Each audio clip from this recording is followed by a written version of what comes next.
Tao ako sa inyong modernong pag-aararo ngayon. Sakay lang siya. Boss! Ayun o.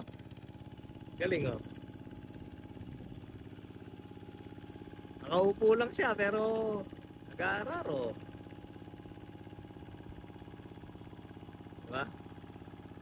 Tapos ikot-ikot lang siya dito na nakaupo lang dyan sa tractor. Kita-kita mo may mga nahuhuling ibon yan o mga hipon. Lilit na isda. Yung mga ibon na sumasabay dito sa nag-aararo. Ang galing. Upo lang siya pero nakakapagkaralo siya. Hindi na umaapang sa putik. Habang kami, nandito kami dahil meron kaming prosesong harvest. Dito ngayon yung isang fish cage natin.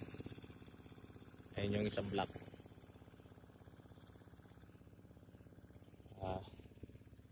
Galing. Dito palayan, kabila fish pan. Ayos na tayo nito. Go, go, go.